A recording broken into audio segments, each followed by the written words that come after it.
Bonsoir Najat Vallaud-Belkacem. Bonsoir. Vous êtes directrice France de l'ONG One qui notamment en ce moment s'inquiète et propose aussi pour que le vaccin à venir contre le Covid-19 soit accessible à tous. C'est-à-dire aussi aux pays pauvres qui n'ont pas évidemment les moyens d'en préempter des millions de doses comme nous sommes en train de le faire nous en ce moment.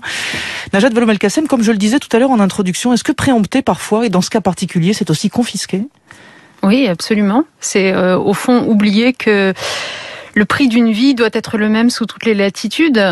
Aujourd'hui, le Covid-19 affecte l'ensemble de la planète et il va de soi que, à la fois pour des raisons d'humanité, parce que on a tous vocation à en être débarrassé un jour, mais aussi pour des raisons d'immunité, parce que étant une pandémie mondiale, on aura plus de chances de le faire si tout le monde est vacciné.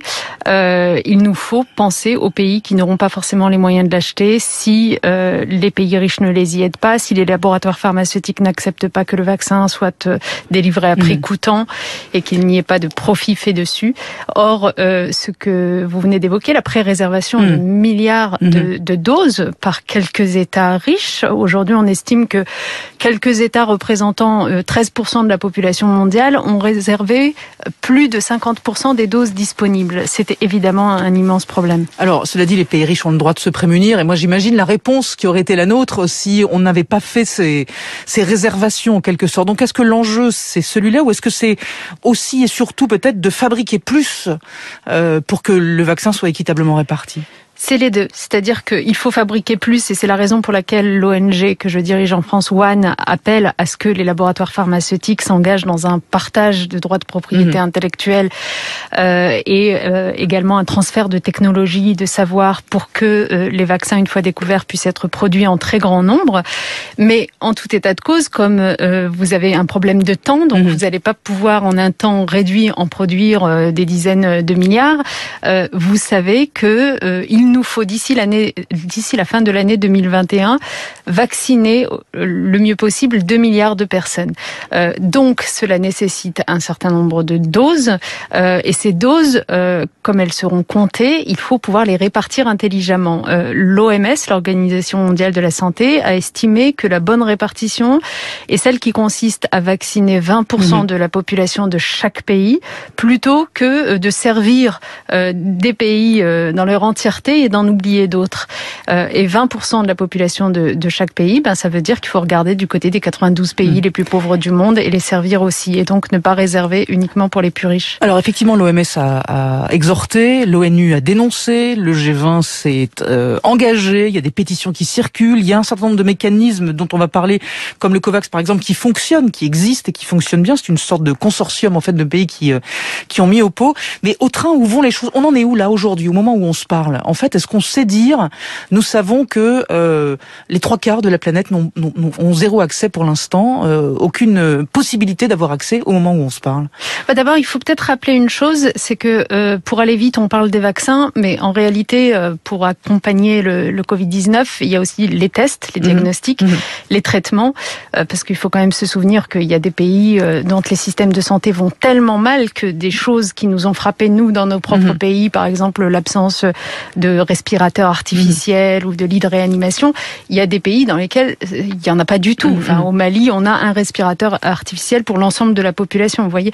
Bon, donc, s'agissant de tests, de traitements et du vaccin à venir, on estime qu'il y a un besoin de 38 milliards de dollars qui doivent être récupérés auprès des institutions internationales et des pays, notamment les plus riches, et qui le sont aujourd'hui au sein d'une coalition qu'on appelle Act Accelerator, c'est-à-dire un mécanisme qui permet d'aller plus loin pour mettre à disposition tous ces tests, traitements et vaccins.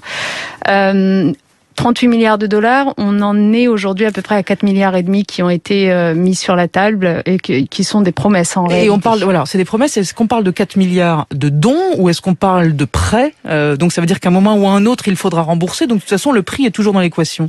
Non, on parle vraiment de dons, de financement, mais encore une fois, ce sont des engagements. Ce sont des engagements pour le moment. Et ce que nous savons, c'est que d'ici la fin de l'année 2020, si on veut tenir à peu près les objectifs que j'évoquais, par exemple, d'être en capacité de vacciner 2 milliards de personnes d'ici fin 2021. Il faut que d'ici 2020, on ait trouvé 5 milliards et que pour le restant de l'année, pour le restant de l'année 2021, on finisse ces 38 milliards que j'évoquais. Donc c'est énormément d'argent, mais en même temps, quand vous regardez ce que ça coûte de ne pas le faire, ce que ça coûte en vie humaine naturellement affectée directement par la pandémie, ce que ça coûte en nombre de personnes qui tombent dans l'extrême pauvreté du fait des conséquences économiques de la pandémie, des confinements, de l'arrêt des activités, etc. C'est-à-dire 120 millions de personnes supplémentaires qui vont tomber dans l'extrême pauvreté sur cette année 2021. Ce que ça coûte aussi en termes d'argent perdu pour les économies, on estime à 1200 milliards de dollars l'argent qui est perdu à chaque fois qu'on recule ces solutions. Donc, pour toutes ces raisons, on voit bien qu'on a plutôt intérêt à, quoi qu'il en coûte, mettre les moyens. Quand on parle de ces 38 milliards, est-ce qu'on parle aussi d'acheminement, de stockage? Parce que pour l'instant, on est dans des vaccins qui se stockent à des températures qui sont extrêmement basses. J'imagine qu'il y a plein de pays du monde qui sont pas du tout en capacité de faire ce stockage-là. Donc il va y avoir une répartition et une méthode vaccinale, on va dire, qui risque d'être nettement plus complexe que la nôtre. Bien sûr. Et moi, c'est la première réaction que j'ai eue quand j'ai entendu en particulier annoncer le vaccin c'était Pfizer, par Pfizer, absolument, qui doit se conserver à moins 70 degrés. Et c'est clair que vous imaginez bien que pour avoir ces moins 70 degrés, c'est l'équivalent d'un hiver antarctique. Donc concrètement, dans tous les pays dans lesquels vous n'avez pas de système d'électricité fiable ou dans lesquels vous n'avez pas de système de réfrigération spécialisé, ça va poser un problème. Mais au-delà, vous avez aussi les vaccins qui s'annoncent en plusieurs doses. Parce que ils sont tous en 2 doses pour l'instant. Ouais, voilà, exactement. Or, dans les pays dans lesquels l'accès à la santé est très limité, en fait, avoir besoin de faire 2 doses avec un espacement entre les deux, c'est très compliqué. Donc, c'est vrai que à la fois on est heureux de voir arriver des vaccins, mais il faut avoir en tête que ça ne résout pas tout. Est-ce qu'il y a une crainte d'un vaccin au rabais, j'allais dire? Il y aura un vaccin dont on est sûr qu'il est plus efficace à 2 doses, mais que nous, les pays riches, nous aurons parce que nous sommes en capacité d'organiser une vaccination, quitte à le faire en 2 doses. D'autres pays où c'est plus difficile. Donc, est-ce qu'il y a une crainte du type de produit qui nous vaccinera nous par rapport au type de produit qui pourra vacciner d'autres pays?